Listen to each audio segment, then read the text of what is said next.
نحمده ونسلم ونصلي على رسوله الكريم اما بعد فاعوذ بالله من الشيطان الرجيم بسم الله الرحمن الرحيم ورفع أبويه على العرش وخروا له سجدا آمنت بالله صدق الله مولانا العظيم وصدق رسوله النبي الرؤوف الرحيم ونحن على ذلك من الشاهدين والشاكرين والحمد لله رب العالمين فقد قال الله عز وجل ان الله وملائكته يصلون على النبي يا ايها الذين آمنوا صلوا عليه وسلموا تسلیما اللهم صل على سيدنا ومولانا محمد وعلى آل واصحاب سيدنا ومولانا محمد معدن الجود والکرم وآلہ واصحابہ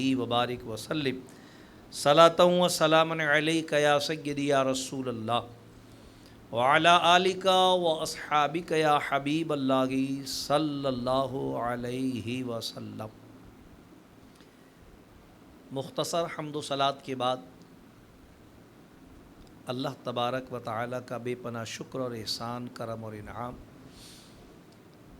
کہ اس نے ہم گنہگاروں کو یہ سعادت و توفیق عطا فرمائی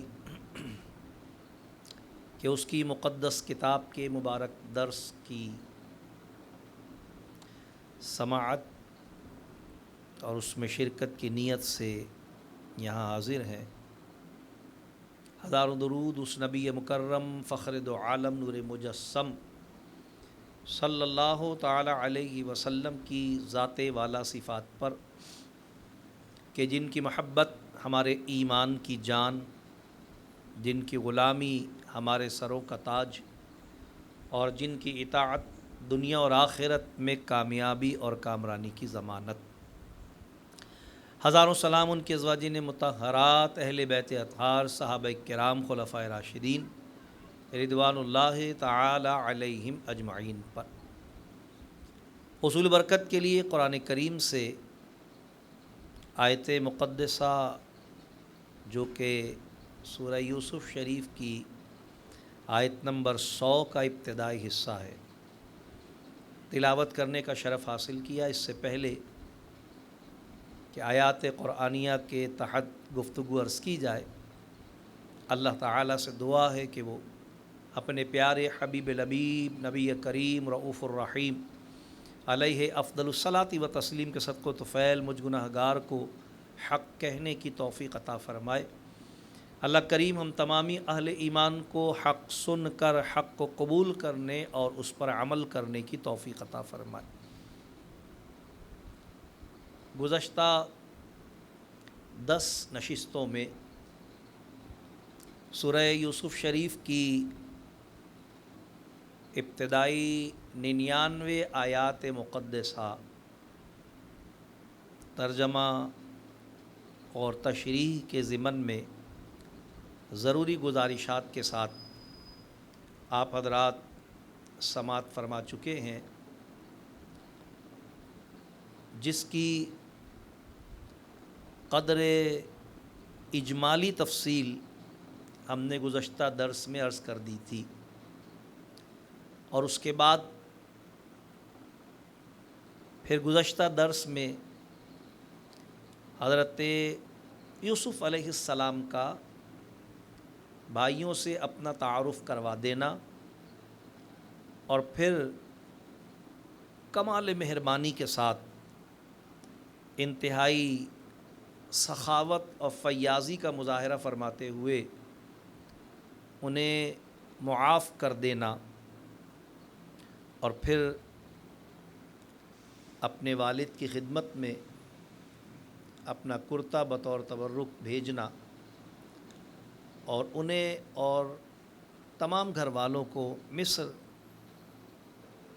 لانے کی دعوت دینا، اور پھر ان کا سرحد مصر پر استقبال کرنا، اس کی ساری تفصیلات گزشتہ آیات مبارکہ میں ہم سماعت کر چکے،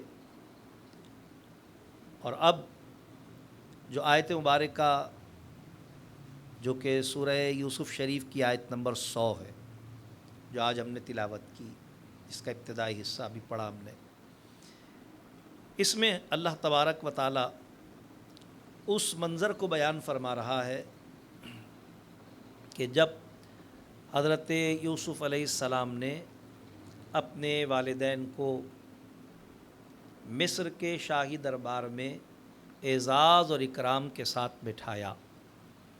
رب کائنات نے ارشاد فرمایا وَرَفَعَ أَبَوَيْهِ عَلَى الْعَرْشِ وَخَرُّوا لَهُ سُجَّدًا، اور اپنے ماں باپ کو تخت پر بٹھایا اور سب اس کے لیے سجدے میں گرے۔ اپنے ماں باپ کو سجدے میں بٹھایا، اپنے ماں باپ کو تخت پر بٹھایا، اس سے مراد حضرت یعقوب علیہ السلام اور حضرت یوسف کی خالہ لیہ ہیں، کیونکہ ظاہر ہے کہ وہ بھی ماں ہی تھیں ان کی، کہ ان کے باپ کے نکاح میں تھیں، جبکہ سگی ماں کا تو ان کی انتقال ہو چکا تھا، لیکن ظاہر ہے کہ وہ ماں تھیں تو اس لیے ان کا ذکر کیا گیا۔ اور رب کائنات نے جو ارشاد فرمایا کہ سب اس کے لیے سجدے میں گرے، اس سے مراد ہے کہ سب یعنی ان کے تمام بھائی 10 کے 10 اور ان کے والدین، اور 11ویں حضرت ان کے چھوٹے بھائی حضرت بنیامین، یہ سب سجدے میں گرے۔ اور پھر حضرت یوسف علیہ السلام نے ارشاد فرمایا کہ وقال یا ابتی ھذا تأویل رؤیای من قبل، اور یوسف علیہ السلام نے فرمایا کہ اے میرے باپ، یہ میرے خواب کی تعبیر ہے۔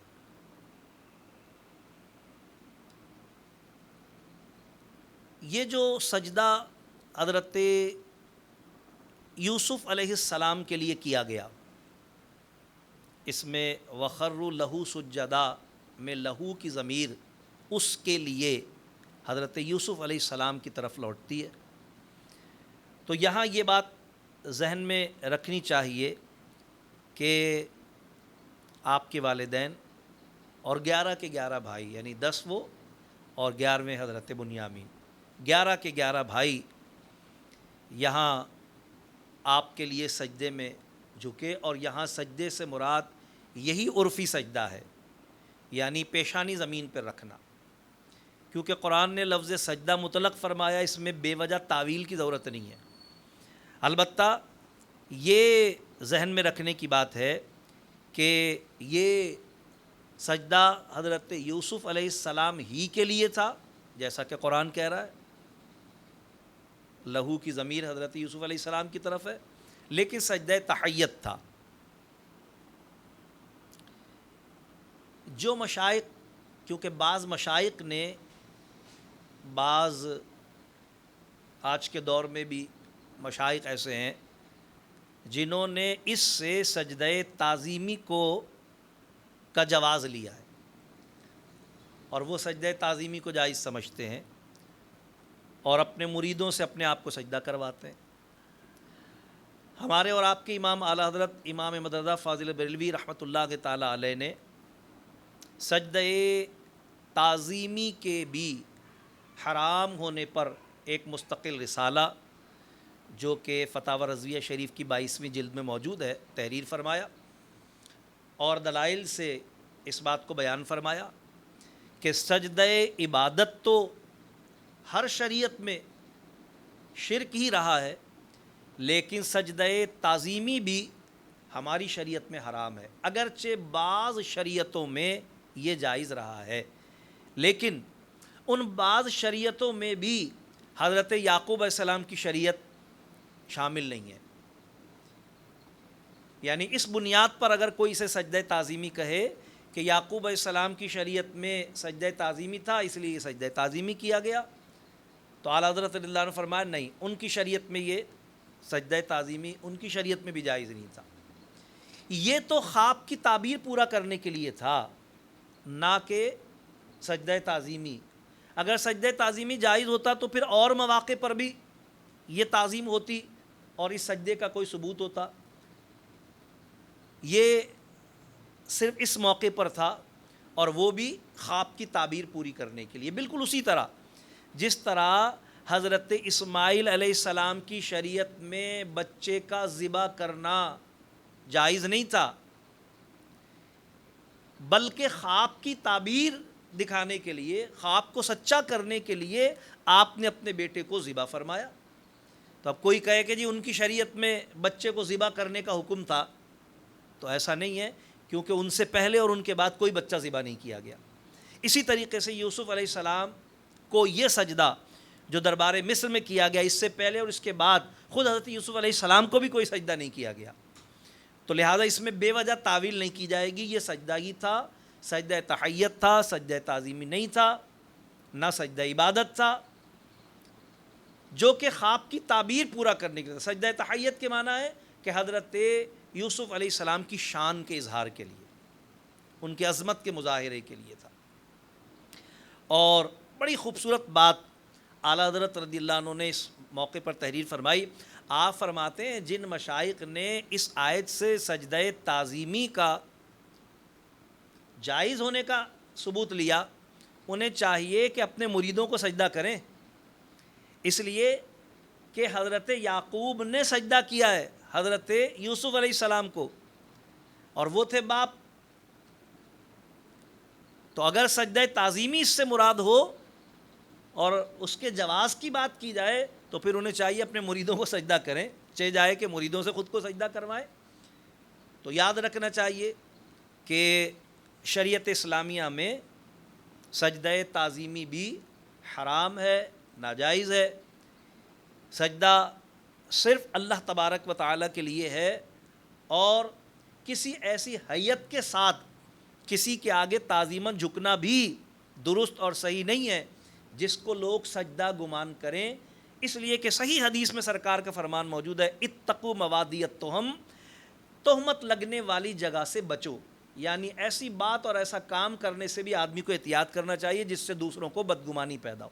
لہٰذا اعلیٰ حضرت امام اہل سنت فاضل بریلوی رحمۃ اللہ تعالیٰ علیہ نے اس پر پورا رسالہ تحریر فرمایا، اور آپ نے ارشاد فرمایا کہ سجدہ تعظیمی بھی ہماری شریعت میں حرام ہے، ہاں بعض شریعتوں میں حلال اور جائز رہا ہے، لیکن اس میں بھی حضرت یعقوب علیہ السلام کی شریعت شامل نہیں تھی۔ الغرض یہ یوسف علیہ السلام نے فرمایا بھئی یہ میرے خواب کی تعبیر تھی جسے اللہ تبارک و تعالیٰ نے آج پورا فرمایا، ایک طویل عرصے کے بعد، یعنی تقریباً 40 برس کے بعد، 40 برس پہلے وہ خواب دیکھا گیا تھا، اور اب اللہ تبارک و تعالیٰ نے اس خواب کی تعبیر پوری فرمائی اور ظاہر فرمائی۔ فرمایا قد جعلہا ربی حقا، بے شک اسے میرے رب نے سچا کیا، یعنی اللہ تبارک تعالیٰ نے آج آنکھوں سے، بیدار آنکھوں کے ساتھ وہ منظر جو مجھے خواب میں دکھایا گیا تھا، آج اللہ تبارک تعالیٰ نے بیدار آنکھوں کے ساتھ دکھا دیا وہ منظر۔ پھر حضرت یوسف علیہ السلام مزید فرما رہے ہیں وَقَدْ أَحْسَنَ بِي إِذْ أَخْرَجَنِي مِنَ السِّجْنِ وَجَاءَ بِكُمْ مِنَ الْبَدْوِ مِنْ بَعْدِ أَنْ نَزَغَ الشَّيْطَانُ بَيْنِي وَبَيْنَ إِخْوَتِي، فرماتے ہیں اور بے شک اللہ نے مجھ پر احسان کیا کہ مجھے قید سے نکالا۔ اس موقع پر آپ نے کنویں کا ذکر نہیں کیا، قید سے نکالنے کا ذکر کیا، اس لیے کہ کنویں کا ذکر کرتے تو بھائی شرمندہ ہوتے، اور شریعت کا اصول یہ ہے کہ جب کوئی شخص کسی معاملے پر توبہ کر لے، معذرت کر لے، تو جس سے معذرت کی جائے اور وہ معاف کر چکا ہے اسے چاہیے کہ اس بات کا دوبارہ تذکرہ نہ کرے۔ اسی طرح جس شخص کی توبہ کے بارے میں معلوم ہے کہ وہ شخص فلاں معاملے سے توبہ کر چکا ہے تو اسے اس کام پر دوبارہ شرمندہ نہیں کیا جائے۔ کیوں نہیں کیا جائے؟ اس لیے کہ صحیح حدیث پاک میں سرکار علیہ السلام کا فرمان موجود ہے کہ سرکار علیہ السلام فرماتے ہیں کسی گناہ سے اللہ کی بارگاہ میں سچی توبہ کر لینے والا گناہ نہ کرنے والے جیسا ہی ہے، یعنی اب وہ ایسا ہی ہے جیسے اس نے وہ گناہ نہیں کیا، کیونکہ اللہ نے اس کی توبہ قبول فرما لی، اللہ نے اسے معاف فرما دی۔ تو حضرت یوسف علیہ السلام نے بھی اس موقع پر کنویں کا تذکرہ نہیں فرمایا بلکہ قید کا تذکرہ فرمایا، اور اس کی وجہ یہ بھی تھی کہ کنویں سے نکالنے میں انسان کی وساطت تھی، کیونکہ وہ تو قافلے والوں نے نکالا تھا نا آپ کو کنویں میں سے، لیکن جیل سے اللہ تبارک تعالیٰ نے براہ راست آپ کو نکالا تھا، اس کے لیے اللہ نے آپ کے علم کو، آپ کی حکمت کو وسیلہ بنایا تھا، کوئی شخص وسیلہ نہیں بنا، وہ تو وہ بھول گیا تھا وہاں جا کے، آپ سن چکے ہیں۔ اس کے علاوہ یہ بھی کہ جیل میں چوروں اور ڈاکوؤں کا ساتھ تھا، برے لوگوں کا ساتھ تھا، جبکہ کنویں میں تو حضرت جبرائیل علیہ السلام کا ساتھ تھا، ملائکہ کا ساتھ تھا، تو اس لیے آپ نے کنویں کا ذکر نہیں فرمایا بلکہ جیل کا ذکر فرمایا، اور پھر فرمایا وَجَاءَ بِكُم مِّنَ الْبَدْوِ مِن بَعْدِ أَن نَزَغَ الشَّيْطَانُ بَيْنِي وَبَيْنَ إِخْوَتِي، اور آپ سب کو گاؤں سے لے آیا بعد اس کے کہ شیطان نے مجھ میں اور میرے بھائیوں میں ناچاقی کرا دی تھی۔ یہاں بھی یہ بات واضح ہے کہ حضرت یوسف علیہ السلام نے اتنے سنگین معاملات کے باوجود انہیں اپنا بھائی فرمایا، کیوں؟ اس لیے کہ وہ نادم ہو چکے تھے، شرمندہ ہو چکے تھے، اور آپ انہیں معاف فرما چکے تھے، جس سے یہ بات پتہ چلتی ہے کہ اللہ تبارک و تعالیٰ نے جو رشتے قائم فرمائے ہیں، انسان کے ان رشتوں کو توڑ دینے سے وہ رشتے ٹوٹتے نہیں ہیں، لہذا جو صلہ رحمی کا حکم شریعت اسلامی نے ہمیں دیا اور قطع رحمی کی جو ممانعت فرمائی، وہ اسی نظریے کے تحت ہے کہ کسی شخص کی بدعملی کی وجہ سے، اس کی گناہ گاری کی وجہ سے اس سے قطع تعلق نہ کیا جائے۔ ہاں، بدعقیدگی کی وجہ سے قطع تعلق کیا جائے گا، کوئی شخص بدعقیدہ ہو جائے، بے دین ہو جائے، گمراہ ہو جائے، ہم اس کی اصلاح کی کوشش کر لیں اور دیکھیں کہ وہ اصلاح قبول نہیں کرتا اور آیات پر نہیں آتا، تو پھر اس سے قطع تعلق کیا جائے گا، لیکن بدعملی کی وجہ سے اس کی اصلاح کی کوشش کی جاتی رہے گی، قطع تعلق نہیں کیا جائے گا بلکہ صلہ رحمی کیا جائے گا، کیونکہ یہ خدائی پیوند ہیں جو اللہ تبارک تعالیٰ نے رشتے بنائے ہیں، ماں، باپ، بہن، بھائی، چچا، تایا، خالہ، ماموں، یہ انسان اپنی مرضی سے نہیں بناتا، یہ رشتے ہم نے نہیں بنائے۔ آپ اپنے اختیار سے نہ اپنا ماموں بدل سکتے ہیں، نہ خالہ تبدیل کر سکتے ہیں، نہ آپ چچا بدل سکتے ہیں، نہ تایا تبدیل کر سکتے ہیں، نہ ماں بدل سکتے ہیں، نہ باپ بدل سکتے ہیں، کیونکہ یہ خدائی پیوند ہیں، یہ جوڑے ہیں، اللہ نے تبارک تعالیٰ نے آپ کے ساتھ یہ رشتے جوڑے ہیں۔ تو حضرت یوسف علیہ السلام نے اس واقعے میں جہاں اور بہت سارے دروس اہل ایمان کے لیے، سرکار کی امت کے لیے، میرے اور آپ کے لیے پوشیدہ ہے، وہیں ایک بڑا سبق یہ بھی ہے کہ ہمیں اپنے بھائیوں کے ساتھ حسن سلوک کرنا چاہیے، اور دنیاوی امور میں یا عملی معاملات کی وجہ سے قطع تعلق نہیں کرنا چاہیے بلکہ صلہ رحمی کرنا چاہیے۔ ہاں، جہاں عقیدے کی بات آئے گی وہاں پر قطع تعلق کیا جائے گا، کیونکہ ظاہر ہے کہ اللہ تعالیٰ نے قرآن کریم میں حکم دیا ہے اور فرمایا ہے کہ یاد آ جانے کے بعد ظالموں کے ساتھ نہ بیٹھ، یعنی وہاں پر حکم ہے، اور حدیث پاک میں بھی اس کا حکم دیا گیا ہے۔ الغرض حضرت یوسف علیہ السلام نے اس موقع پر یہ جو ناچاقی تھی اس کی نسبت شیطان کی طرف کی، کیونکہ شیطان کا کام یہی ہے لوگوں کے دلوں میں برائی ڈالنا۔ اللہ تعالیٰ قرآن کے فرماتا ہے یوسوس فی صدور الناس من الجنۃ والناس، لوگوں کے دلوں میں وسوسے ڈالنے والے جو کہ انسانوں میں سے بھی ہیں اور جنات میں سے بھی ہیں، تو لوگوں کے دلوں میں وسوسے ڈالنے والے، برائیاں ڈالنے والے، لوگوں میں دوریاں کروانے والے، یہ فاسق و فاجر لوگوں کا کام ہے، شیطان کا طریقہ ہے، جبکہ اہل ایمان کا طریقہ یہ ہے کہ وہ غلطیوں کے معاف کرنے والے، عفو و درگزر کرنے والے ہوتے ہیں۔ حضرت یوسف علیہ السلام نے نہ صرف معاف فرمایا بلکہ اس معاملے کی نسبت بھی شیطان کی طرف کی، اور اللہ تبارک تعالیٰ کی حمد کی، شکر کیا اس بات پر کہ اس نے مجھ پر احسان کیا کہ مجھے قید سے نکالا اور آپ سب کو گاؤں سے یہاں لے آیا، اور بعد اس کے کہ شیطان نے مجھ میں اور میرے بھائیوں میں ناچاقی کرا دی تھی، اور پھر ساتھ ہی ساتھ آپ نے فرمایا ان ربی لطیف لمن یشاء انہ هو العلیم الحکیم، فرمایا بے شک میرا رب جس بات کو چاہے آسان کر دے، بے شک وہی علم و حکمت والا ہے۔ یہاں یہ بات بھی ذہن نشین رکھنا چاہیے، دیکھیے بعض امور ایسے ہیں جو ہمارے سامنے ہیں اور شریعت اسلامیہ نے اس کے بعض احکامات کو ہم پر واضح بھی کر دیا ہے۔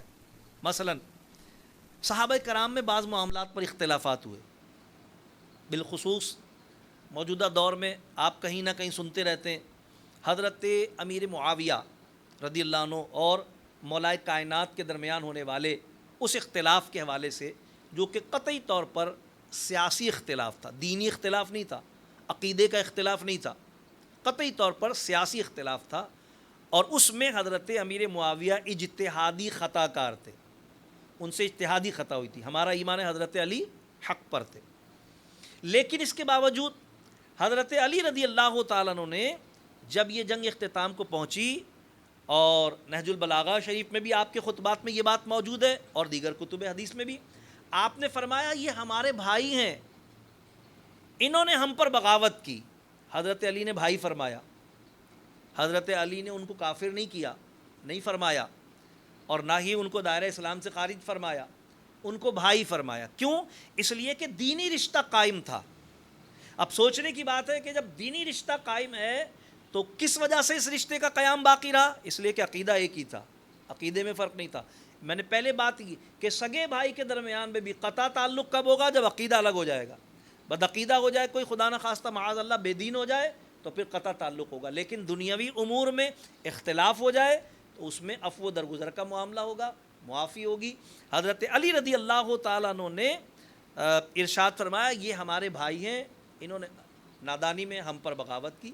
حضرت علی کا انہیں بھائی کہنا یہ دلیل ہے اس بات کی کہ آپ نے ان کو دائرہ اسلام سے خارج نہیں کیا۔ تو جو لوگ خدا نہ خواستہ معاذ اللہ حضرت امیر معاویہ رضی اللہ تعالیٰ عنہ کو باوجود صحابی رسول ہونے کے شب و ستم کرتے ہیں، ان کی توہین کرتے ہیں روافظ کی تقلید میں یا تفضیلیوں کی اتباع میں، کہ اہل بیت کے فضائل کو وہ اس بنیاد پر ہی تعبیر کرتے ہیں کہ معاذ اللہ اگر ان کی توہین کی جائے گی تو ان کی فضیلت بیان ہوگی۔ یہ بالکل وہابیوں والا عقیدہ توحید ہے کہ وہ سمجھتے ہیں کہ انبیاء کی شان گھٹائی جائے گی تو رب کی شان ظاہر ہوگی، اور عقیدہ رسالت بالخصوص حضور علیہ الصلاۃ والسلام کی بشریت کو ہائی لائٹ کیا جائے گا اور ظاہر کیا جائے گا تو اللہ تبارک تعالیٰ کے معبود ہونے کی شان ظاہر ہوگی، حالانکہ یہ بالکل جہالت پر مبنی نظریہ ہے۔ خود اللہ تعالیٰ نے ہی اپنے حبیب علیہ السلام کی شان رسالت کو بلند فرمایا ہے، یہ عظمتیں خود رب کائنات نے انہیں عطا فرمائی ہیں۔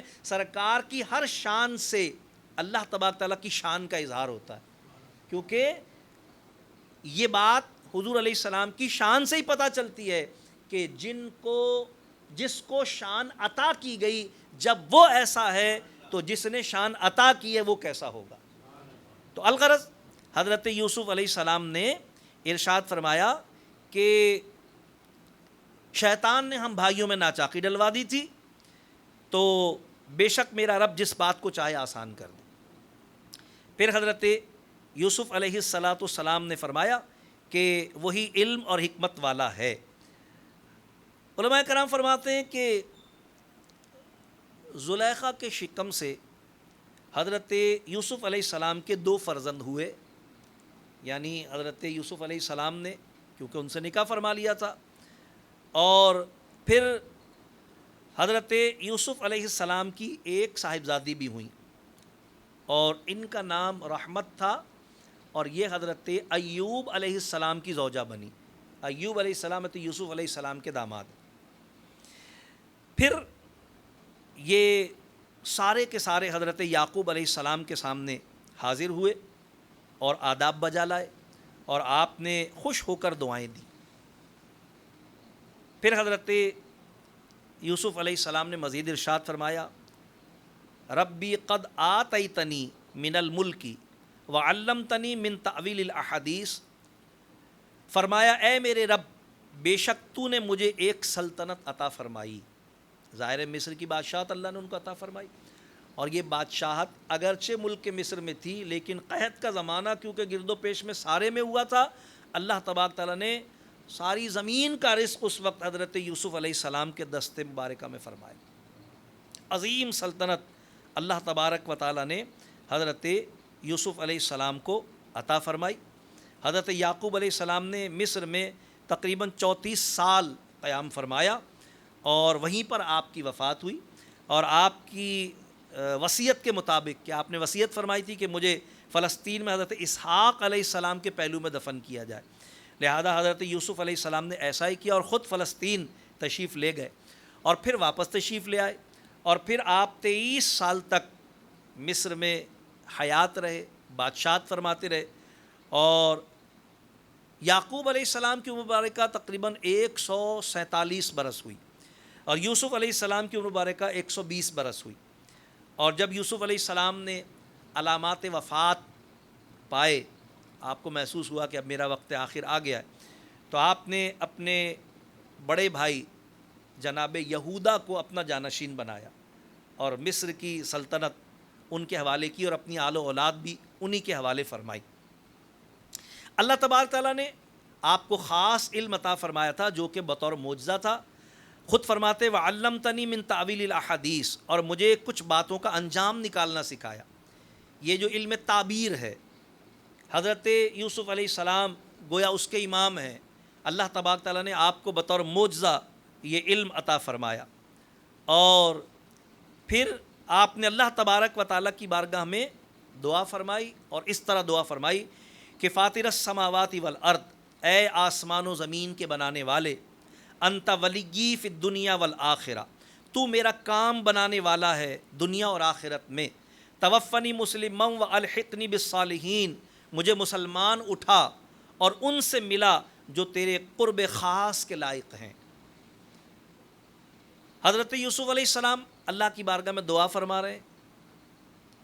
اس موقع پر آپ کا دعا فرمانا اس لیے ہے کہ نعمت کے ملنے پر بطور شکرانہ اللہ کی بارگاہ میں دعا کرنی چاہیے۔ دیکھیے ہم بھی مثلا نماز عید کے لیے جمع ہوتے ہیں اور عطائے نعمت پر کہ اللہ نے ہمیں اسلام عطا فرمایا، صحت عطا فرمائی، روزے رکھنے کی توفیق عطا فرمائی، ہمیں شب قدر جیسی عظیم رات عطا فرمائی، ماہ رمضان جیسی نعمت عطا فرمائی، اس میں تلاوت و سماعت قرآن کی توفیق عطا فرمائی۔ ہم ان تمام نعمتوں پر اللہ کی بارگاہ میں سجدہ شکر ادا کرتے ہیں، اللہ کی بارگاہ میں دعا کرتے ہیں۔ تو عطائے نعمت پر اللہ کی بارگاہ میں شکر کرنا، اور پھر یہ کہ دعا کی ابتدا اللہ کی حمد و ثنا سے کرنا۔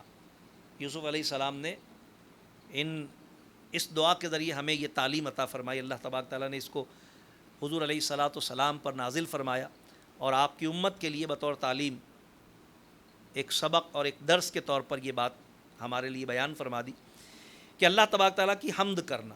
آپ نے اللہ کی حمد فرمائی، اور پھر یہ بھی کہ جب دعا کرے تو صرف دنیا کے لیے اور دنیا کی چیزوں کی دعا نہ کرے بلکہ آخرت کے لیے دعا کرے، کیونکہ دنیا کی ساری نعمتیں فانی ہیں جبکہ آخرت کی ساری نعمتیں باقی ہیں، اور حقیقی کامیابی آخرت کی کامیابی ہے۔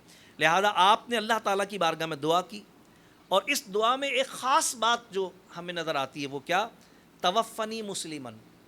آپ نے دعا کی، اے اللہ مجھے ایمان پر خاتمہ عطا فرما، مجھے موت اس حال میں عطا فرما کہ میں مسلمان ہوں۔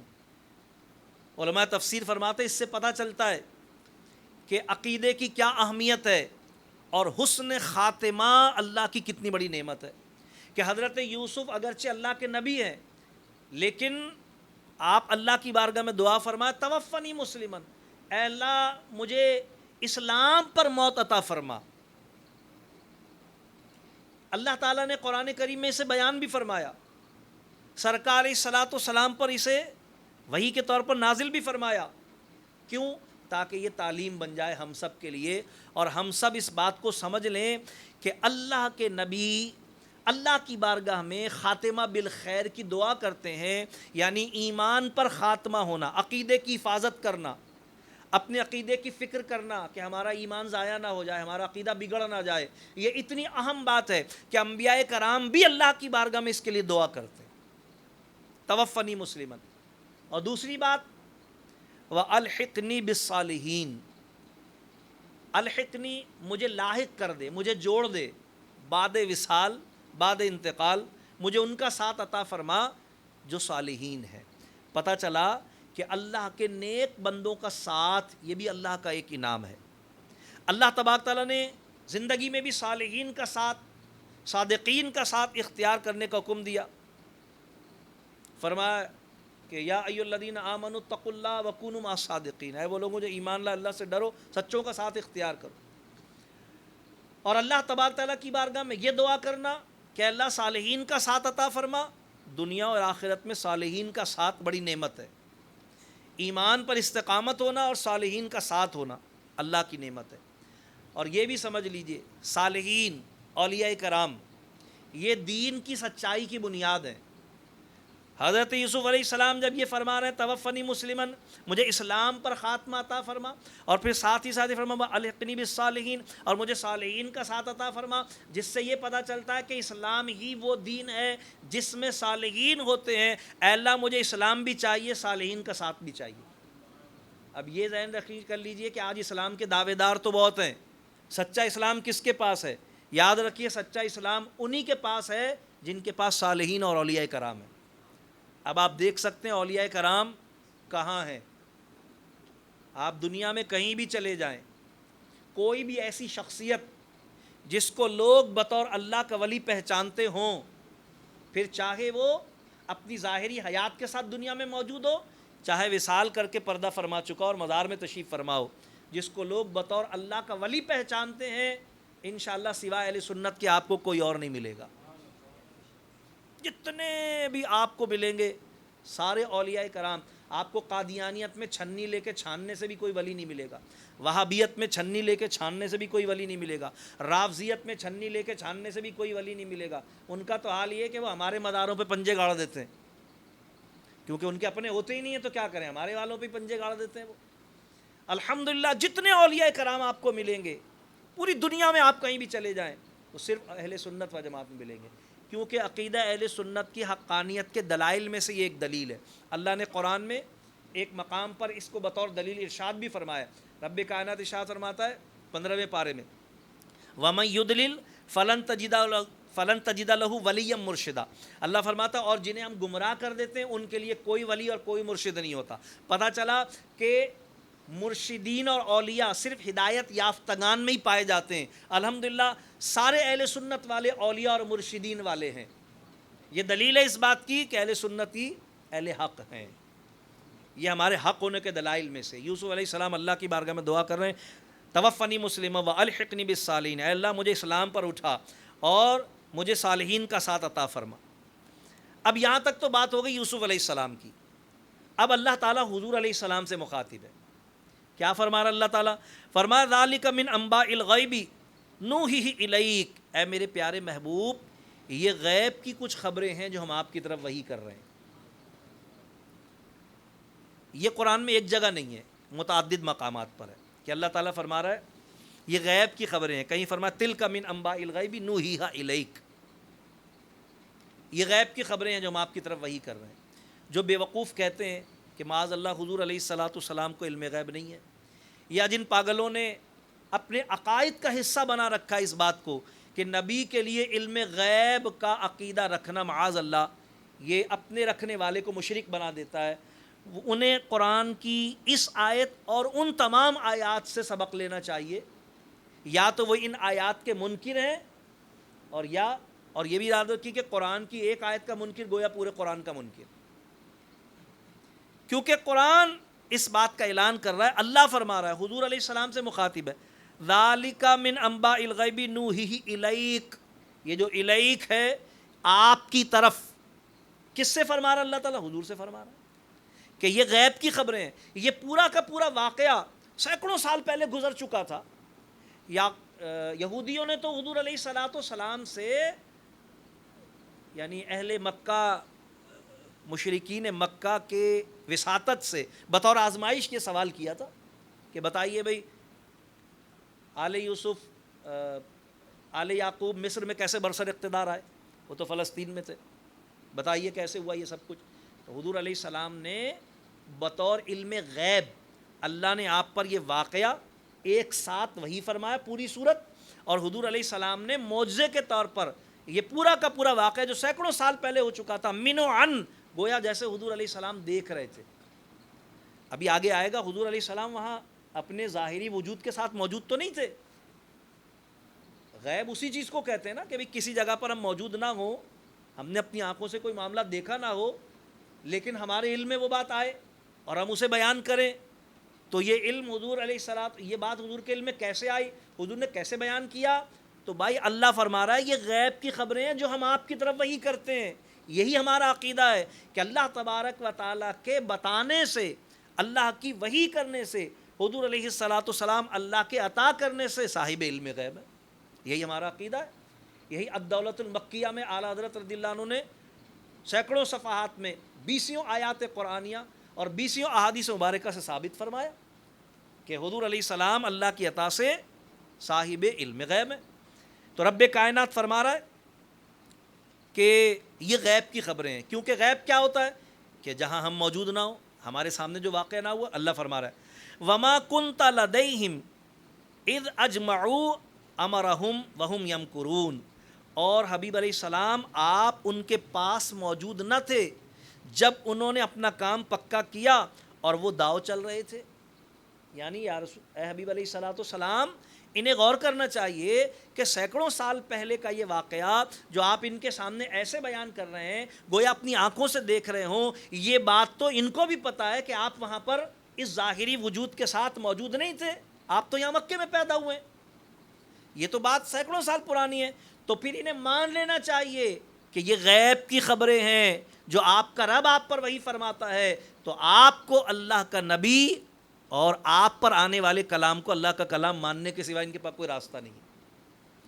تو پتہ چلا کہ کل بھی حضور کے علم غیب کا انکار کرنے والے کافر اور مشرک ہی تھے، اور آج بھی کوئی صاحب ایمان حضور علیہ السلام کے علم غیب کا انکار نہیں کر سکتا. ہمارا ایمان ہے. اللہ فرما رہا ہے حبیب علیہ السلام آپ تو اس واقعے کے وقت ان کے پاس موجود نہیں تھے. انہیں غور کرنا چاہیے، سمجھنا چاہیے اس بات کو. پھر آپ من سارا واقعہ ان کے سامنے بیان کر رہے ہیں تو انہیں سمجھ لینا چاہیے کہ رب ہے جو اپنے حبیب کو بتا رہا ہے، کلام ہے جو حق ہے، بیان کر رہے ہیں جو معجزہ ہے. فرمایا وما اکثر الناس ولو حرصت بمؤمنین، اور اکثر آدمی تم جتنا چاہو ایمان نہ لائیں گے. اللہ تعالیٰ جانتا کہ یہ آج ہی انکار نہیں ہو رہا ہے، قیامت تک ایسے لوگ ہوتے رہیں گے جو اے محبوب آپ کے علم غیب کا انکار کرتے رہیں گے. یہ آج نہیں ہو رہا معاملہ. آج تو یہ ہیں ہی جو انکار کرنے والے ہیں، لیکن جن کے مقدر میں انکار ہے وہ قیامت تک انکار ہی کرتے رہیں گے. وما تسألهم علیہ من اجر، اللہ تبارک تعالیٰ ارشاد فرماتا ہے اور تم اس پر ان سے کچھ اجر نہیں مانگتے. ان ہوا الا ذکر للعالمین، یہ تو نہیں مگر سارے جہان کو نصیحت. حبیب علیہ السلام آپ تبلیغ دین پر ان سے کوئی اجر تو نہیں مانگ رہے کہ انہیں دینے میں تکلیف ہو رہی ہو. آپ تو ان سے ایمان کا مطالبہ کر رہے ہیں، اسلام کا مطالبہ کر رہے ہیں. تو آپ تو ان سے دنیا کا کوئی مال اس تبلیغ کے عوض میں کچھ ان سے نذرانہ ہدیہ آپ تو طلب نہیں کر رہے. اور یہ جو کلام آپ ان تک پہنچا رہے ہیں یہ تو اللہ تبارک و تعالیٰ کا واضح صریح ذکر ہے. فرما ان ہوا الا ذکر للعالمین، یہ تو نہیں مگر سارے جہان کو نصیحت. اور پھر اللہ تبارک تعالیٰ نے ارشاد فرمایا وَكَأَيٍّ مِّنْ آیَةٍ فِي السَّمَاوَاتِ وَالْأَرْضِ يَمُرُّونَ عَلَيْهَا وَهُمْ عَنْهَا مُعْرِضُونَ. رب کائنات فرماتا ہے اور کتنی نشانیاں ہیں آسمانوں اور زمین میں کہ اکثر لوگ ان پر گزرتے ہیں اور ان سے بے خبر رہتے ہیں. وہ جو مشرکین مکہ تھے، اللہ تعالیٰ فرما رہا ہے حبیب یہ آپ کے علم غیب پر کیا ایمان لائیں گے؟ جس کے مقدر میں ایمان نہیں ہے، جس کے نصیب میں ہدایت نہیں ہے، وہ تو انکار ہی کرے گا. آج بھی کر رہے ہیں، قیامت تک کرتے رہیں گے. فرمایا ان کا حال تو یہ ہے کہ یہ آپ کے علم غیب پر کیا ایمان لائیں گے؟ وہ جو نشانیاں ان کی آنکھوں کے سامنے ہیں یہ تو اپنی آنکھوں کے دیکھے پر ایمان نہیں لاتے. کیا مطلب؟ جب یہ سفر کرتے تھے نا تو مختلف مقامات پر یہ قوم عاد اور قوم ثمود کی جو بستیاں تھیں، ویران ہلاک شدہ بستیاں تھیں. آج بھی جارڈن وغیرہ کے علاقوں میں وہ جو پہاڑوں میں انہوں نے گھر تراشے ہوئے تھے نا، وہ لوگ بطور یادگار دیکھنے کے لیے جاتے ہیں عجوبے کے طور پر، کیونکہ آج بھی عقل انسانی حیران ہے کہ کس طرح یہ تراشے اور بنائے گئے، لیکن جنہوں نے وہ کام کیا تھا وہ سب ہلاک ہو گئے۔ کیوں؟ اس لیے کہ دنیاوی صلاحیت اور طاقت کے تو حامل تھے لیکن ہدایت ان کا مقدر نہیں تھی، ایمان نہیں لائے، ہلاک، برباد، ختم۔ رب کائنات فرما رہا ہے کہ کتنی نشانیاں ہیں آسمانوں میں اور زمین میں کہ اکثر لوگ ان پر گزرتے ہیں اور اس سے بے خبر رہتے ہیں۔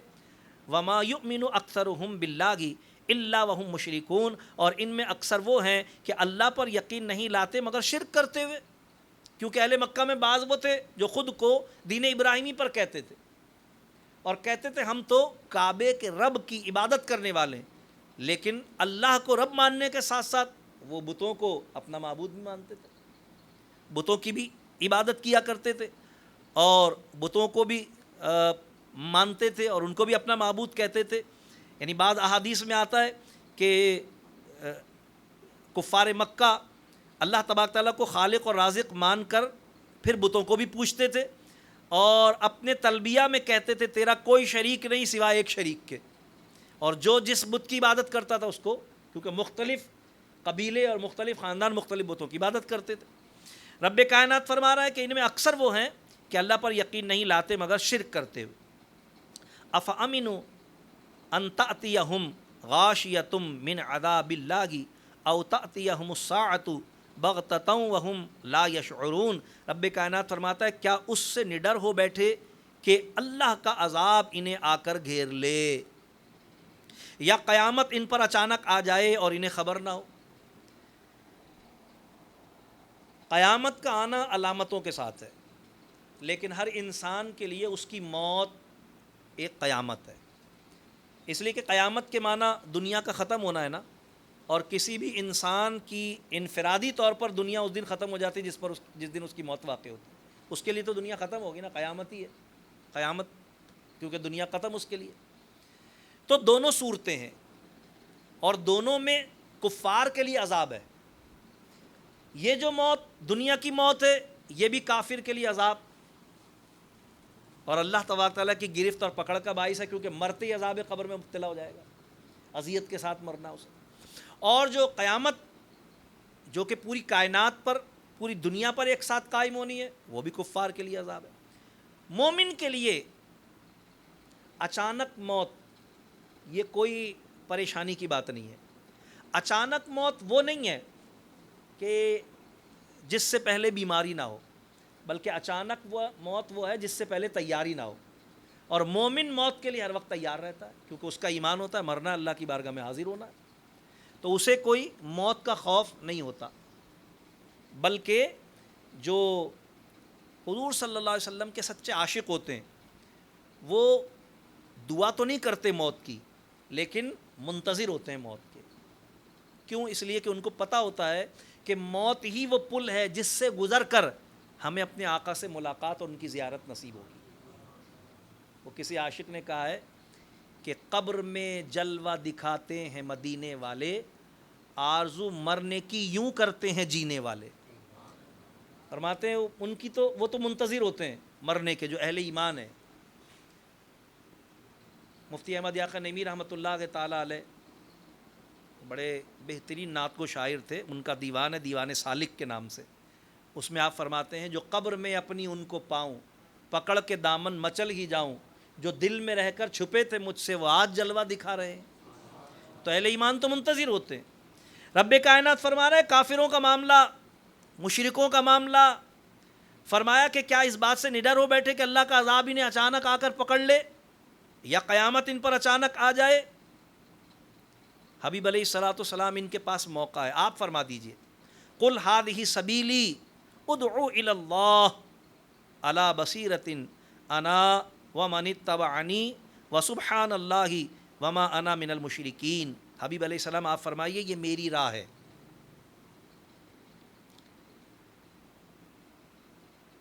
میں تمہیں اللہ کی طرف بلاتا ہوں۔ فرمایا یہ جو میرا راستہ ہے نا یہ اللہ کا راستہ ہے، میں تمہیں اللہ کی طرف بلاتا ہوں۔ کس سے کہیں؟ مشرکین سے، کفار سے۔ فرما دیں آپ، دیکھیں حضور علیہ السلام سے اللہ کیا کہلوا رہا ہے، قل ہادہ سبیلی. جو لوگ تھوڑی بہت عربی جانتے ہیں ان کو پتہ ہے یہ سبیلی میں جو چھوٹی یا ہے نا یہ یا نسبتی کہلاتی ہے. یعنی حضور کہہ رہے ہیں میری راہ. ہم لوگ عام طور پر کہتے ہیں فی سبیل اللہ, اللہ کے راستے میں. اللہ نے حضور سے کہلوایا ہے کہ محبوب میرا راستہ, آپ کہہ دیجئے میرا راستہ وہی ہے جو آپ کا راستہ ہے. یہ وہ جو اعلیٰ حضرت فرماتے ہیں نا کہ میں تو مالک ہی کہوں گا کہ ہو مالک کے حبیب, یعنی محبوب و محب میں نہیں میرا تیرا, وہی والی بات ہے. یہ جسے ہم اللہ کا راستہ کہتے ہیں, خود اللہ اس راستے کو حضور کا راستہ کہہ رہا ہے. اللہ کہہ رہا ہے حضور سے قل ہذہ سبیلی, محبوب آپ فرمائیے یہ میرا راستہ ہے. کون سا راستہ؟ ادعو الی اللہ, جس پر میں تمہیں اللہ کی طرف بلاتا ہوں. راستہ میرا ہے لیکن اس پر چلو گے تو پہنچے گے کس کے پاس؟ کہاں پہنچو گے؟ اللہ کی بارگاہ میں. حضور تک پہنچنا ہی اللہ تک پہنچنا ہے, حضور کو پانا ہی اللہ کو پانا ہے, اور حضور کو پہچاننا ہی اللہ کو پہچاننا ہے, کیونکہ اللہ جسم و جاں اور وجود سے پاک ہے. اللہ فرما رہا ہے قل ہذہ سبیلی, محبوب آپ فرمائیے یہ میرا راستہ ہے. ادعو الی اللہ, میں تمہیں اللہ کی طرف بلاتا ہوں. علی بصیرۃ, میں اور جو میرے قدموں پر چلیں دل کی آنکھیں رکھتے ہوئے. بصارت سر کی آنکھوں کو کہتے ہیں اور بصیرت دل سے دیکھنے کو, یعنی عقل و فہم کے ساتھ کسی چیز کے پہچاننے کو. وَأَنَا وَمَنِ اتَّبَعَنِي, میں اور جو میری اتباع کرنے والے ہیں. اس سے صحابہ کرام کی عظمت کا پتہ چلتا کہ حضور فرما رہے ہیں کہ یہ میرا راستہ ہے, میں اس پر تمہیں اللہ کی طرف بلاتا ہوں اور خوشخبری سناتا ہوں کہ جو دل کی آنکھوں سے اس راستے کا اتباع کرے جو میرا راستہ ہے, اور ان کا اتباع کرے جو اس راستے پر چلنے والے ہیں, یعنی صحابہ کرام کا. اس سے عظمت صحابہ و اہل بیت کا پتہ چلتا ہے. ظاہر صحابہ کرام اہل بیت اطہار حضور کی اتباع کرنے والے ہیں. تو حضور علیہ السلام فرما رہے ہیں وَمَنِ اتَّبَعَنِي, اور جنہوں نے میری اتباع کی. اسی لیے حضور علیہ السلام نے حدیث پاک میں فرمایا کہ اصحابی کالنجوم فبأیہم اقتدیتم اہتدیتم, میرے صحابہ آسمان ہدایت کے ستارے, تم میں سے جو کوئی ان میں سے کسی ایک کی بھی پیروی کرے گا وہ ہدایت پا جائے گا. اس لیے کہ صحابہ حضور کی اتباع کرنے والے. اور پھر اللہ تبارک تعالیٰ نے فرمایا وسبحان اللہ وما انا من المشرکین, حبیب یہ بھی فرما دیجئے اور اللہ کی پاکی ہے اور میں شریک کرنے والا نہیں ہوں. یعنی اللہ تبارک تعالیٰ پاک ہے ہر شرک سے, ہر عیب سے, ہر برائی سے, ہر نقص سے. اللہ تعالیٰ پاک ہے, میں شرک کرنے والا نہیں ہوں, نہ ہی کوئی شرک کرنے والا میرا ہو سکتا ہے. ظاہر حضور کا وہی ہے جو اللہ تبارک تعالیٰ کی وحدانیت کو, اللہ تبارک تعالیٰ کی توحید کو, اللہ تبارک تعالیٰ کے ہر نقص و عیب سے پاک ہونے کو, اور اللہ تبارک تعالیٰ کے وحدہ لا شریک ہونے کو, اور اللہ تبارک تعالیٰ کے صرف اور صرف اللہ تعالیٰ ہی کے معبود ہونے کو, قابل لائق عبادت ہونے کے عقیدے کو رکھتا ہو. اور فرمایا وما ارسلنا من قبلک الا رجالا نوحی الیہم, حبیب علیہ السلام ان پر واضح فرما دیں کہ اور ہم نے تم سے پہلے جتنے رسول بھیجے سب مرد ہی تھے. کبھی کوئی عورت رسول نہیں ہوئی, کبھی کوئی جن بھی رسول نہیں ہوا, کبھی کوئی فرشتہ بھی رسول نہیں ہوا. اہل قریش اور اہل مکہ یہ کہا کرتے تھے بھئی آپ پر جبرائیل آتے نا, ہم پر آئیں, اللہ ہم پر کیوں نہیں بھیجتا, اللہ نے کسی فرشتے کو رسول بنا کر ہمارے پاس کیوں نہیں بھیجا. اللہ تعالیٰ نے فرمایا حبیب آپ بتائیے ان کو کہ میں کوئی نیا رسول نہیں آیا ہوں, مجھ سے پہلے جتنے من قبلی, یہ ختم نبوت کا بھی عقیدہ یہاں پر فرمایا وما ارسلنا من قبلک الا رجالا نوحی الیہم, اے میرے حبیب علیہ السلام آپ ان سے فرما دیجئے کہ ہم نے تم سے پہلے جتنے رسول بھیجے سب مرد ہی تھے. یعنی اس میں اللہ تعالیٰ یہ نہیں فرما رہا ہے کہ ہم نے تم سے پہلے جتنے بھیجے اور تمہارے بعد جتنے بھیجیں گے, تم سے پہلے جتنے بھیجے تاکہ پتہ چل جائے اب تمہارے بعد کوئی نہیں آنے والا ہے, اور ان کو بھی پتہ چل جائے کہ میں آپ آخری ہیں. اب یہ موقع ان کے پاس, یہ روئے زمین کے خوش نصیب ترین لوگ ہیں جن کو یہ موقع فراہم کیا جا رہا ہے کہ ہمارا خاتم النبیین رسول ان کے درمیان تشریف فرمائے. بس ایمان لائیں تو لے آئیں, نہیں آئے تو اب یہ موقع نہیں ملے گا کسی کو دنیا میں دوبارہ. فرمایا کہ من اہل القریٰ, اللہ تعالیٰ فرماتا ہے کہ اور ہم نے تم سے پہلے جتنے رسول بھیجے سب مرد ہی تھے جنہیں ہم وحی کرتے رہے, یعنی ساروں کے پاس ہماری وحی آئی, ہمارا پیغام ہی انہوں نے لوگوں تک پہنچایا, اور وہ سب شہر کے ساکن تھے.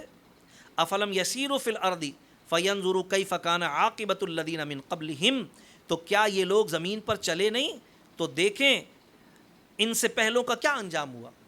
وہی جو میں نے عرض کیا کہ جب یہ جاتے تھے، سفر کرتے تھے، تو مختلف مقامات پر یہ قوم عاد کے، قوم ثمود کے اور دیگر ہلاک شدہ قوموں کے کھنڈرات دیکھتے تھے، ان کی تباہ شدہ بستیاں دیکھتے تھے۔ اللہ تعالیٰ نے فرمایا کہ کیا یہ دیکھتے نہیں ہیں؟ یعنی یقیناً دیکھتے ہیں۔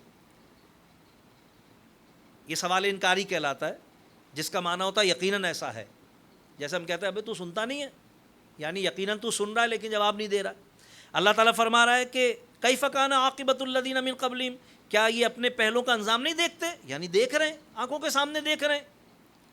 وَلَدَارُ الْآخِرَةِ خَيْرٌ لِّلَّذِينَ اتَّقَوْا، اور بے شک آخرت کی بہتری، کامیابی، کامرانی وہ تو صرف پرہیزگاروں کے لیے۔ افلا تعقلون، تو کیا ان کو عقل نہیں ہے؟ ان کو عقل اختیار کرنی چاہیے، ان کو سمجھ سے کام لینا چاہیے کہ آخرت کی کامیابی حقیقی کامیابی ہے، اور وہ انہی کو ملے گی جو تقوی اختیار کریں گے۔ یعنی اے میرے حبیب علیہ السلام آپ پر ایمان لائیں گے اور آپ کی اتباع اور پیروی کریں گے۔ حضور علیہ السلام کی اتباع کا نام ہی تقوی اور پرہیزگاری ہے۔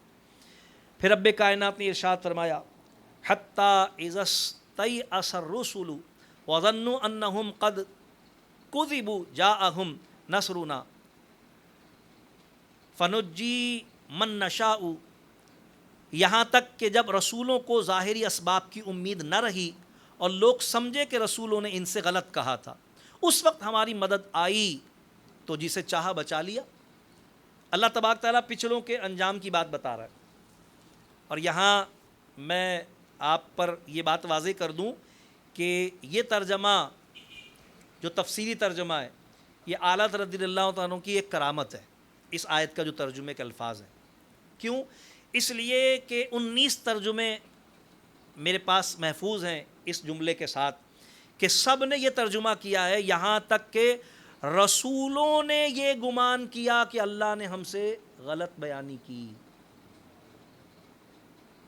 یہ اعلیٰ حضرت ہیں جنہوں نے تفسیری ترجمہ کیا، اس ترجمے کو پڑھ کر ہر آدمی گمراہ ہوگا کہ کیا رسول بھی اللہ کے متعلق بدگمانی کر سکتے ہیں؟ اعلیٰ حضرت اللہ عنہ ترجمہ فرمایا یہاں تک کہ جب رسولوں کو ظاہری اسباب کی امید نہ رہی اور لوگ سمجھے کہ رسولوں نے ہم سے غلط کہا، لوگ سمجھے کہ رسولوں نے ہم سے غلط کہا۔ کیوں؟ اس لیے کہ رسولوں نے تو عذاب کی بشارت دے دی تھی اور عذاب آیا نہیں۔ تو کیا معاذ اللہ نبی یہ سمجھ سکتے تھے کہ اللہ نے ہم سے غلط بیان کیا؟ نہیں، اسباب ظاہراً ایسے تھے کہ لگا کہ عذاب نہیں آئے گا۔ رسول کیوں نا امید ہوں گے؟ اس لیے کہ رسول اسباب کی طرف دیکھنے والے نہیں ہیں، اسباب کی طرف تو ہم اور آپ دیکھنے والے ہیں، رسول تو مسبب الاسباب کی طرف دیکھنے والے ہیں۔ وہ کیسے نا امید ہو سکتے ہیں؟ یہ نا امیدی تو لوگوں کے اعتبار سے تھی، اور لوگوں ہی نے گمان کیا کہ رسولوں نے ہم سے غلط کہا۔ یعنی کفار اور مشرکین نے نہ تو انبیاء کرام نے اللہ کے متعلق اور وحی کے متعلق بدگمانی کی، اور نہ ہی صحابہ اور اہل بیت نے کسی بھی نبی کے، یہ حضور کی بات نہیں ہو رہی ہے، یہ پچھلے نبیوں کی بات ہو رہی ہے جن کی امتوں پر عذاب آئے۔ حضور علیہ الصلاۃ والسلام کی امت پر تو اجتماعی عذاب ہی موقوف ہو چکا تھا، کیونکہ رب کائنات نے حضور علیہ السلام کے متعلق اعلان کر دیا تھا وما کان اللہ لیعذبهم وانت فیہم، محبوب اللہ کی یہ شان نہیں کہ ان پر عذاب نازل کرے صرف اس لیے کہ آپ ان میں تشریف فرمائیں۔ یہ پچھلوں کی بات ہو رہی ہے، تو نہ تو رسولوں نے اللہ کے متعلق بدگمانی کی معاذ اللہ، اور نہ ہی ان کے صحابہ و اہل بیت نے کی۔ یہ امام اہل سنت نے ایسا تفسیری ترجمہ کیا ہے، ورنہ بے شمار لوگ وہ ترجمہ دکھا کر معاذ اللہ انبیاء کرام کے متعلق ہی لوگوں کی بدعقیدگی کا سبب بن جاتے ہیں۔ آپ نے ضرور فرمایا یہاں تک کہ جب رسولوں کو ظاہری اسباب کی امید نہ رہی، ظاہری اسباب کی لگے کہ عذاب نہیں آئے گا، لیکن لوگوں نے یہ گمان کیا، لوگ یہ سمجھے کہ رسولوں نے ان سے غلط کہا کہ عذاب آئے گا ہی نہیں۔ اللہ تعالیٰ فرماتا ہے تو اس وقت ہماری مدد آئی تو جسے ہم نے چاہا بچا لیا، یعنی پھر عذاب بھی آیا اور ہماری مدد بھی آئی۔ عذاب آیا کفار پر، مدد آئی اہل ایمان کے لیے، جیسا کہ طوفان نوح آیا، اللہ تعالیٰ نے ایمان والوں کو بچایا۔ قوم عاد و ثمود پر عذاب آیا، اللہ نے ایمان والوں کو بچایا۔ جتنی قوموں پر عذاب آیا، حضرت موسیٰ علیہ الصلاۃ والسلام جب پار ہوئے تو فرعونیوں پر عذاب آیا.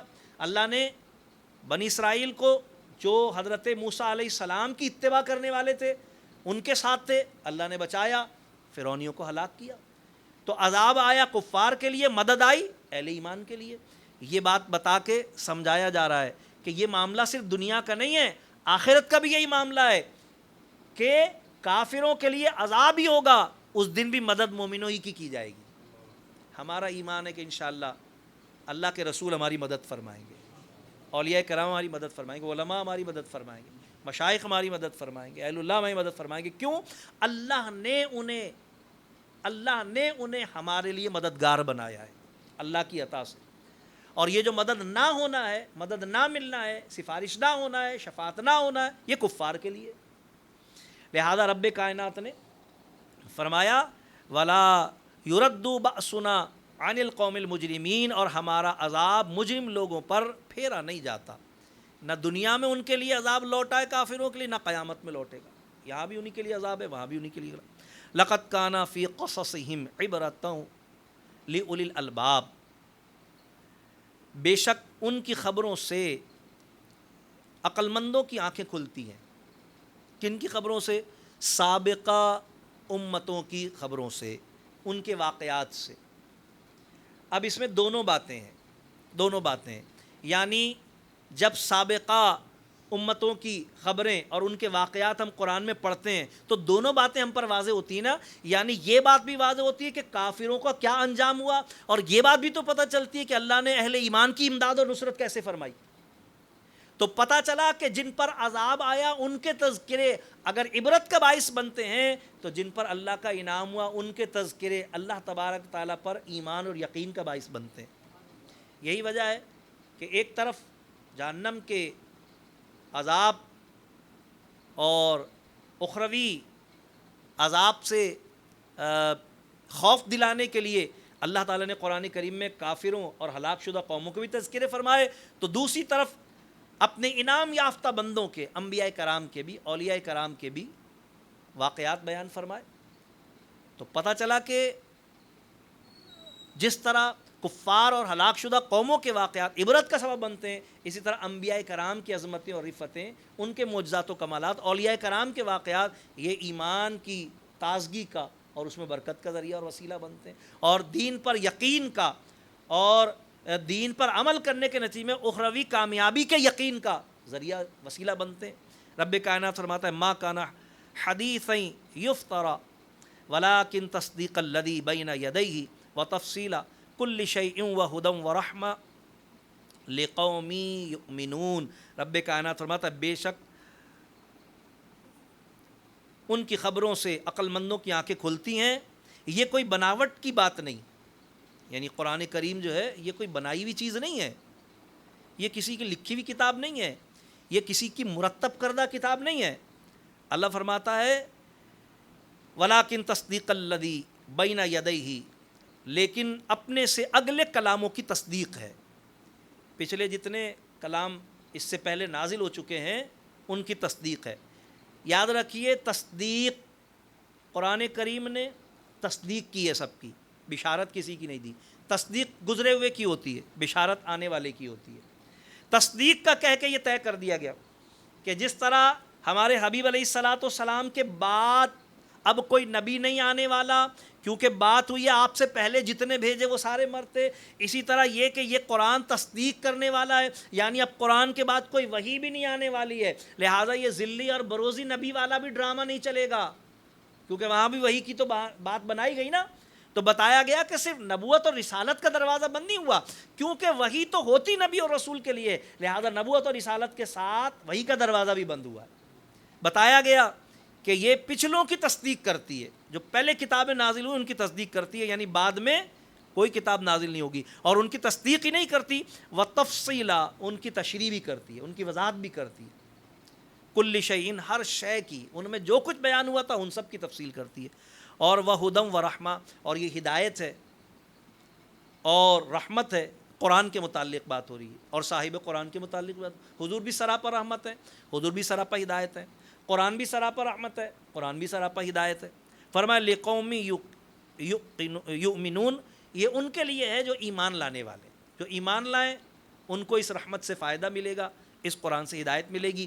پتہ چلا کہ قرآن سے ہدایت ایمان والے کو ہی ملتی ہے۔ یہ میں پہلے کئی بار عرض کر چکا ہوں کہ قرآن نے خود بتایا کہ بد عقیدہ اور بے دین قرآن پڑھے گا بھی تو گمراہی ہوگا، یضل بہ کثیرا ویہدی بہ کثیرا۔ اللہ فرماتا ہے اسی قرآن کو پڑھ کر بہت لوگ گمراہ ہوتے ہیں، اسی کو پڑھ کر بہت ہدایت۔ پتہ چلا کہ جب سرکار علیہ السلام پر کامل ایمان ہو، حضور کی محبت کا چشمہ لگا کے، حضور کی عقیدت کی اینک لگا کے، دیکھیں آدمی ہرا چشمہ لگا کے دیکھے گا نا تو سب کچھ ہرا ہی نظر آئے گا۔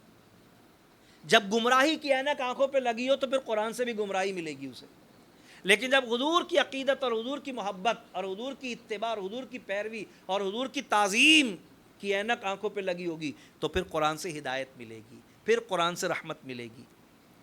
تو قرآن کریم فرقان حمید تو سراپا ہدایت، سراپا رحمت ہے، لیکن ان کے لیے کہ جنہوں نے رسول اللہ صلی اللہ علیہ وسلم کی غلامی اور اتباع کے ساتھ قرآن کو حضور کا معجزہ سمجھ کے، قرآن کو حضور کا کمال سمجھ کے، قرآن کو حضور کی شان اور حضور کی نعت سمجھ کے پڑھا، ان کو قرآن سے ہدایت ملی۔ جنہوں نے قرآن کو کتاب سمجھ کے پڑھا، انہوں نے ابھی میں نے بتا دیا کیا کیا ترجمے کیے، خود بھی گمراہ ہوئے، لوگوں کو بھی گمراہ کر رہے ہیں۔ ضرورت ہے اس بات کی کہ ہم قرآن کے ساتھ اپنے تعلق کو مضبوط بنائیں، اور قرآن کی اس نسبت کو جو صاحب قرآن صلی اللہ علیہ وسلم نے ہمیں عطا فرمائی، کہ سرکار صلی اللہ فرماتے ہیں جب صاحب ایمان قرآن پڑھتا ہے تو قرآن کی مثال اس رسی کی سی ہوتی ہے جس کا ایک ہاتھ پڑھنے والے کے ہاتھ میں اور دوسرا اللہ کے دست قدرت میں ہوتا ہے، یعنی اس پڑھنے والے کا تعلق اپنے رب کی ذات کے ساتھ جڑتا ہے۔ کیوں؟ اس لیے کہ اللہ سے تعلق جوڑنے والی ذات ہے حضور کی، اور قرآن حضور کے ساتھ جڑا ہوا ہے۔ اللہ فرماتا ہے هو الذی ارسل رسولہ بالہدی، وہی ہے جس نے اپنے رسول کو بھیجا ہدایت کے ساتھ۔ قرآن ہدایت ہے، اور اللہ نے فرمایا ہم نے اس قرآن کو اپنے محبوب کے ساتھ بھیجا ہے، جڑا ہوا ہے قرآن حضور کے ساتھ۔ قرآن اور حضور الگ الگ نہیں ہیں۔ حضور خود فرماتے ہیں کہ جو حضور نے خطبہ حجۃ الوداع میں فرمایا کہ قرآن اور میرے اہل بیت جو انہیں مضبوطی سے تھامے رہے گا کبھی گمراہ نہیں ہوگا، یہاں تک کہ حوض کوثر پر مجھ سے ملاقات کرے گا۔ یہ قرآن کو اور اہل بیت کو پکڑ لینے کی وجہ سے حضور سے حوض کوثر پر ملاقات کا سبب کیوں بنے گا؟ اس لیے کہ اہل بیت، ان کی نسبت، ان کی محبت قرآن کے ساتھ جوڑنے والی، اور قرآن براہ راست حضور کے ساتھ جوڑنے والا۔ جس کی نسبت حضور کے ساتھ مضبوط ہوگی، حضور کے اہل بیت کے ساتھ مضبوط ہوگی، اسی کو قرآن ہدایت دے گا۔ قرآن کریم فرقان حمید کے ساتھ جڑنے کی اور صاحب قرآن کے ادب و تعظیم کے سبق کے ساتھ قرآن کو سمجھنے کی بہت زیادہ آج ضرورت ہے، کیونکہ درس قرآن کے نام پر اور لفظ قرآن کے نام پر ہی آج بدقسمتی سے گمراہی اور بے دینی کے سودے فروخت کیے جا رہے ہیں۔ ہمیں چاہیے کہ ہم قرآن کو سرکار کا معجزہ سمجھتے ہوئے، قرآن کو سرکار کی نعت سمجھتے ہوئے، قرآن کو حضور کی شان سمجھتے ہوئے، اور قرآن کو حضور علیہ الصلاۃ والسلام کا کمال سمجھتے ہوئے پڑھیں گے تو انشاءاللہ قرآن سے ہمیں حضور کی شان ہی ملے گی، حضور کی رحمت ملے گی، حضور کی برکت ملے گی، اور سب سے بڑھ کر ہدایت ملے گی جو دونوں جہان کی کامیابی کا ذریعہ اور وسیلہ ہے۔ یہی وجہ ہے کہ علماء اہل سنت قرآن کے ساتھ جڑے رہے، لوگوں کو قرآن کے ساتھ جڑنے کی تاکید و تعلیم دی، اور اس نظریے کو پروان چڑھایا کہ یہی ہے آرزو، تعلیم قرآن عام ہو جائے، ہر ایک پرچم سے اونچا پرچم اسلام ہو جائے۔ وآخر دعوانا ان الحمد للہ رب العالمین۔